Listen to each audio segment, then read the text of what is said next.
Boom! What's going on, Chinch? How we feeling, brother? I'm feeling great today, Case. Funbag Friday time, and we have major. Major, What is it? major announcements for you and me because we're gonna do our thing.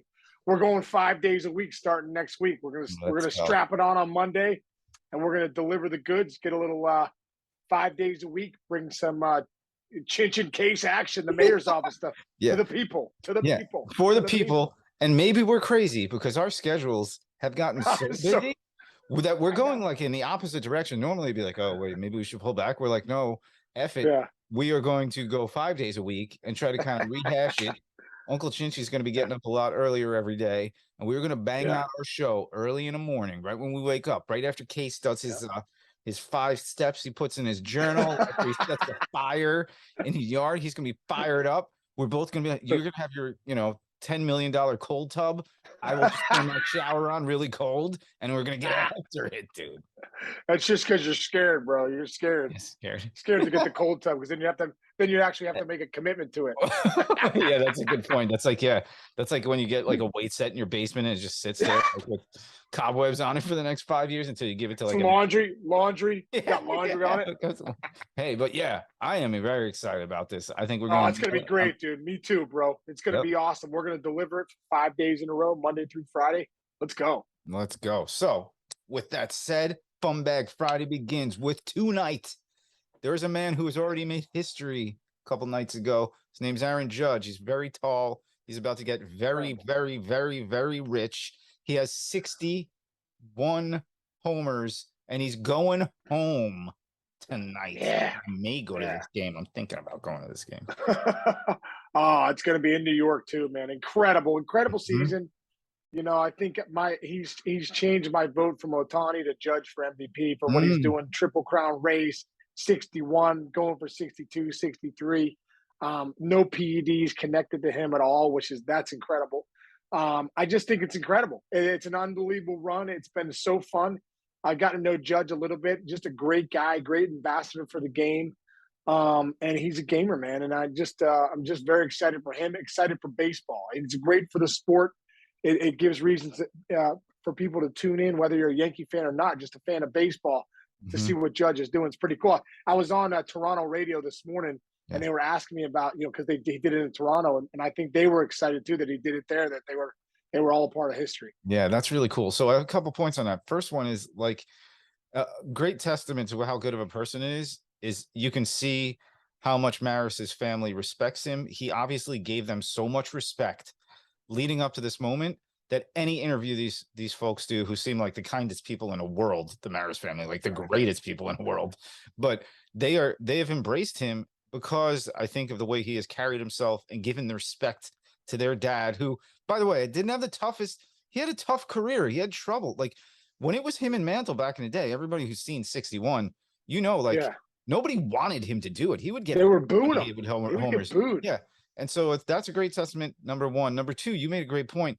Who were you talking to about the homers versus the batting average? Oh yeah, no, Lauren Shahadi, Hmm, our own Lauren Shahadi at MLB Lover. Network, after the game, asked Judge, "Hey, you're hitting. You're obviously in the Triple Crown race, and you're leading the league in hitting, but you're also leading the league in home runs. Like, what matters to you more?" And he said batting average. And Yes. I loved it because listen, I wasn't just a batting average guy. Obviously, my big years, I had a 940 OPS. I was hitting home runs, hitting a ton of doubles, hitting 330, 320. But I think people are like, oh, batting average doesn't matter nowadays. And it's just for me, that's not true, because if you look at a slash line, the best players in the game: Freddie Freeman, Paul Goldschmidt, Aaron Judge, 300 slash line, 400 on base, 500 slug. These are the best guys in the game. So All if right. you're going to get to those numbers, you better have some consistency. You're not struggling a lot. So if your batting average shows you, hey man, over 162 games, you're consistent. You're not struggling for a long period of time. You're hitting good pitching. So to hear Aaron Judge say, man, that batting average means a lot, because that means I'm getting hits. That means I'm getting on base. That means I'm swinging at good pitches. You have to do so many things right to hit for a good average. So I can't, because people are like, what would you rather have, Luis Arai or Kyle Schwarber? Well, listen, that's so different than saying, what would you rather have, a 300, 400, 500 slash line, be one of the Yeah. best players in the game? Schwarber's doing his thing and the Arise doing his thing. Those are both extremes. One's hitting no average, high power, and the Rise is hitting for a high average, no power. So I think the bottom line is it matters if you're a person that can hit for power. If you're going to hit for more power, if you have a high average, because that means you're putting the ball in play. If you put the ball in play with a guy like Judge, you're going to hit the ball out of the ballpark. So I just loved his answer. I thought it's good for baseball. It's better. It would be better for baseball if the averages are at an all-time low right now.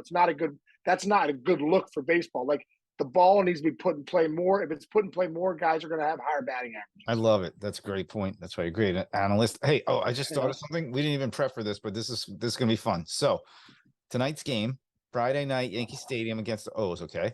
I went on StubHub with Jess. Okay. Now let's start here. Let's say you catch Judge's 62nd at Yankee Stadium happens tonight. Okay, you're into this now. You're into collectibles and stuff like that. What do you get for it? What's the market? How much can you sell? Give me a Tiffany's auction on that home run. I'm saying I could probably sell it right now for 1.5 mil. You think? Or okay, maybe 1 mil. Okay. All right. So this brings me to my next question. This is a good exercise, and I've been asking a lot of people about it. So I'm on StubHub right now. Seats available. Okay. I'm going strictly. Maybe I'll put this in a video. I'm going left center. Well, let's go. Well, see, it gets rough. Yankee Stadium. He will go deep. He will go to like those lounges in center, but like hedging your bet. Okay. You're saying left center, right? Left center. Yeah. All right. Section 136. Tickets available tonight. Section 136, which is like the last row. That is hardcore left center. Cheapest ticket right now is $480 for one ticket. So let's just say, okay, that's that. Let me go to section 135. Bring your glove too. Bring your glove. No, I would wear full uni, eye black, everything. I'm not joking. So, all right, section 135, minimum ticket 607. Section 134. This is all left. This is going down the left field line. I'm going $491 per ticket, $428. Now, by the way, this is StubHub, so that's like $520 after taxes, whatever bullshit they do. All right, so let's go right center and right field, which is a heavy possibility, right, with Aaron Judge. Okay, we got $392 into the deepest alley of right oppo for him, which is he's been there minimum. Ooh, $292, which is a little more oppo, but not into like the bleacher area. Now, when you get into those like those just slap a homer, Judge could slap a homer down that right field line. Let's see. You're looking at $224 a ticket. You're looking at $342, and then right down the line is $230. So my question to you was this: first of all, which section do you think is the best, your best odds? Second, is it worth going to a game for like $650 for two people with the opportunity of catching a baseball that is worth $1 million? These are questions I've been asking people. The first thing, well, I think the 136, is it 136? That left center. 136 is like flat. Yeah. That's like his perfect. I pulled it a little, but I was going up. Okay. Yeah. I'm taking those seats, and yes, I'm paying the money. I'm paying the money because not only do I have a shot to be a millionaire, yes, but I also have a shot to have a great time and see history. And if there's one game I'm going to go to, it's going to be that in Yankee Stadium. Feel the adrenaline, the norepinephrine going nuts in that stadium. Let's go, dude. I know who you're talking about. You're talking about you, because you don't want to pay the money for you and Jess to go. Well, it would be easier. Jess is a Mets fan. She likes the Yankees, loves Judge. She might be into it, but like if we were both Yankee fans, I think it would be an easier sell. But I'm just trying to figure out if it's worth $750 to go to one game where, by the way, he's been walked like 9 out of his last 11 times. I don't know. Right. I think it's, first of all, it's better odds than gambling on an NFL game. I think it's better odds than any kind of fantasy crap, and it's better odds than buying a lottery ticket. So you are hedging your bet, and we are hedging it to power alleys and knowing baseball. You say go for it. The odds go up if you're left center tonight, guys. You think we should go? Yeah, I think you should 100% go, bro. All right, it's gonna be close. I know it's gonna Especially happen. now that you have a job and you're getting a paycheck. Yeah, that's a great point.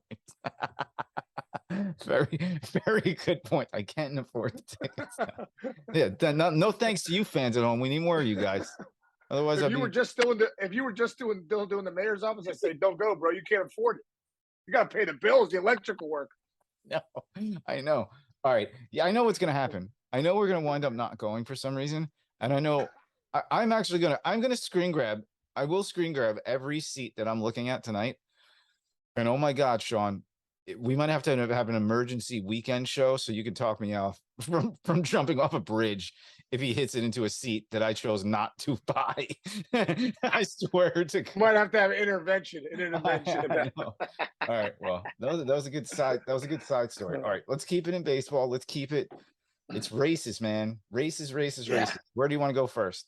Let's go to the NL East. It's getting All right. fun with the Mets and the Braves just neck and neck. Fun They've been game tied. The going Mets are a into game up. Friday. You know what I mean? And going into this weekend, and it's back and forth, and the Mets are doing their best to stave off the Braves. I think this is where you can get into trouble. Like the Mets playing the Marlins for 4 games, and the Braves were playing the Nationals. Like you can Mhm. get into trouble thinking you're just going to beat these teams. These are big league clubs. Yeah. And I've been there before where you're the team that's out of it, but you're still like, this is our postseason. Our postseason is to beat the teams, is to make the race, Yeah. impactful by beating the teams, maybe knocking them out or changing the race with the wild card Yeah. of the division. So, if you're the Braves and the Mets, you got to be, every pitch matters. It's a postseason and it's going to benefit you down the stretch because these games all matter. So when you go into the postseason, you're already ready to go.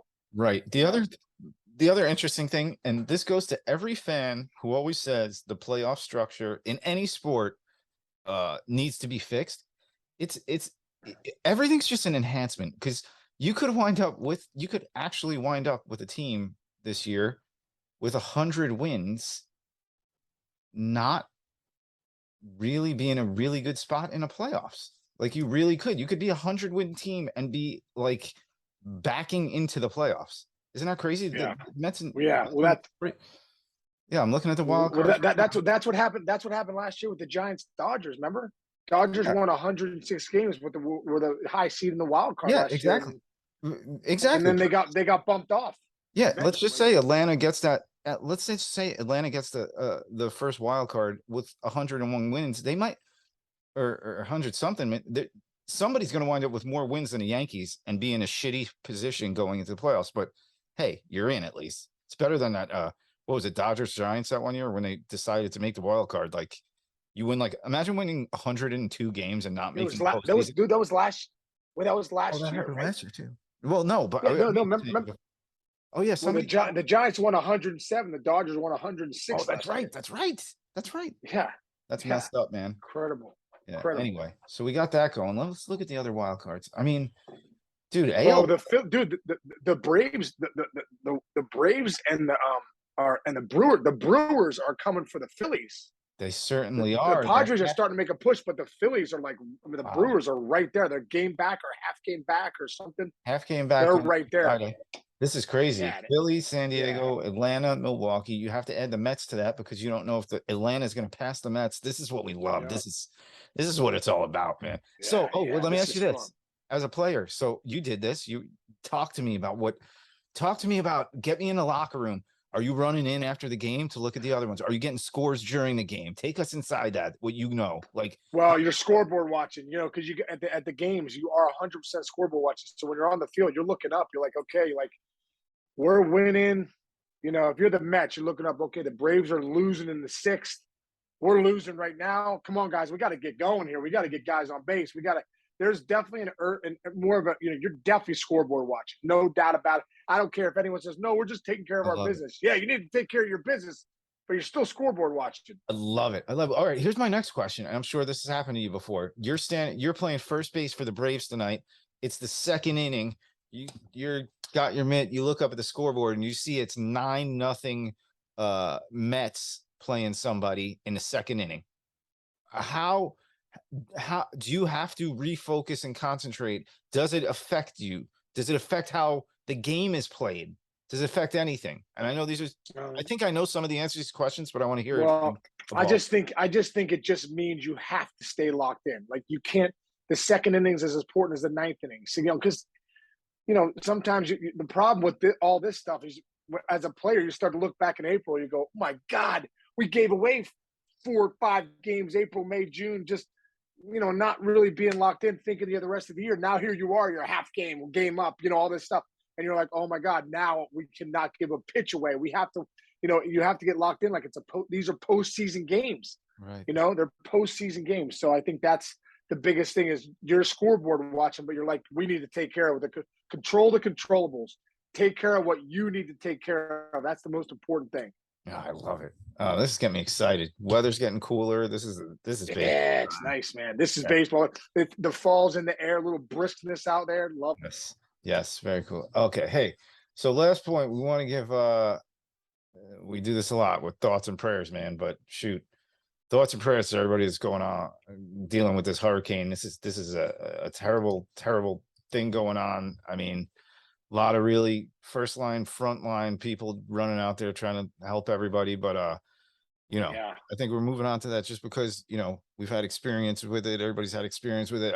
I'm sure everybody has a family member or friend in Florida right now and on in the Southeast that they've checked in on, and it's a big story and something we have experience with. Everybody really does.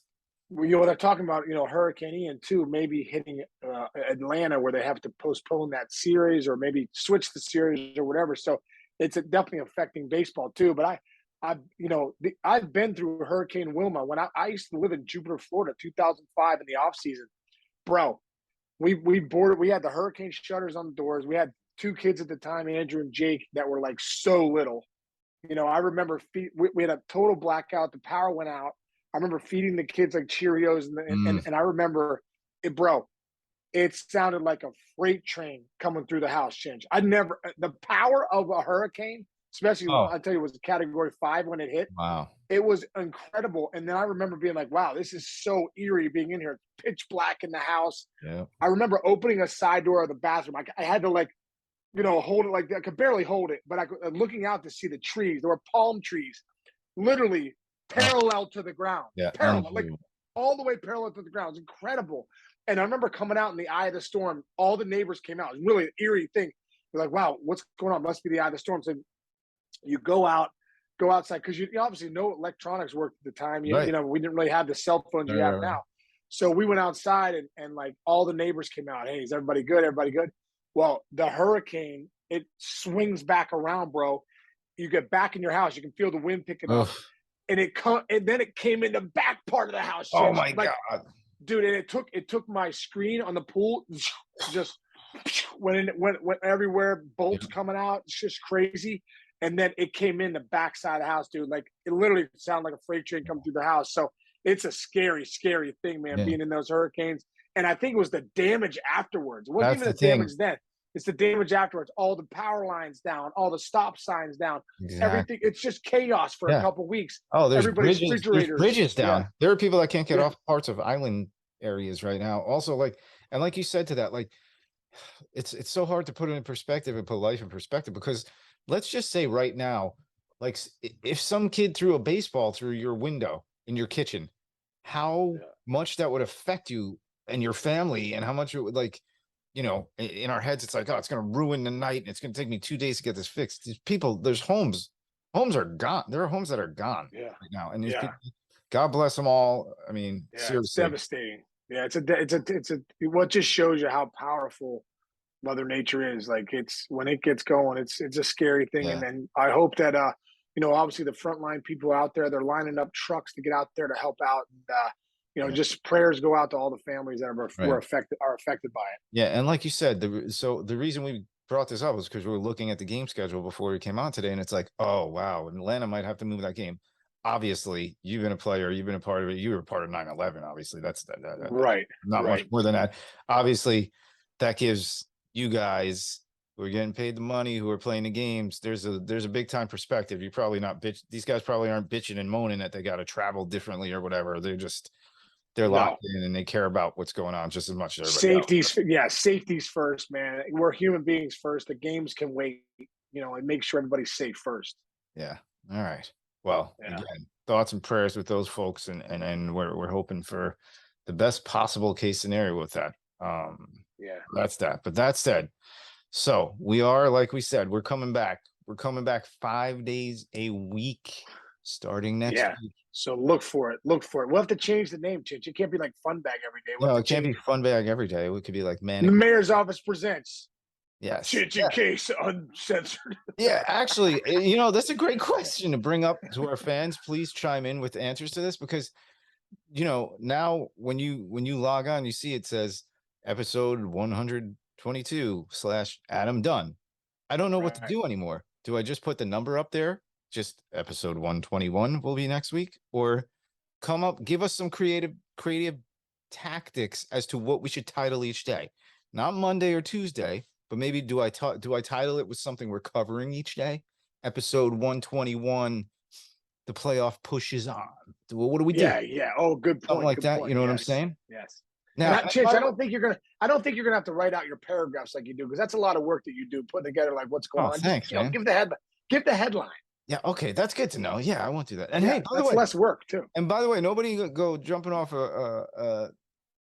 on us right now. There will still be guests. We will still get guests. Oh yeah, we're still gonna have guests. We're doing Eddie better. We're not gonna be like, no, we just do fun bags every day, Eddie. We're gonna still talk to guests, and we're gonna still have the big Lambuski on too. Absolutely, yes. It's just a broadening of the horizons, and we hope you guys appreciate it. You had somebody tell you the other day that he's never seen an interview. Oh yeah, I had a guy go, dude, I love your podcast, and I was like, oh, dude, who do you like best? He's like, well, I like that. What, isn't it just you and Chinch doing that Funbag show? I go, no, on Tuesdays we got guests everywhere. So I was like, let's go, let's get it, All right. Oh man. So we're here for you guys. Hopefully you all love it. Go ahead, Case. Yeah, we'll see you guys Monday. We'll see everybody Monday. There we go. And what else do we do? Right, we subscribe, and we subscribe, download, and share. And we're trying to, Chinch and I are still trying to figure out the social media thing. We're getting better, hopefully. Yeah, Big Mike, the intern, is going to step up big time starting. Big Mike, here goes, Big Mike. We need you big time. Let's go. All right, y'all. All right, man. All right, Chinch, love you, man. Love you, buddy. See you Monday, brother.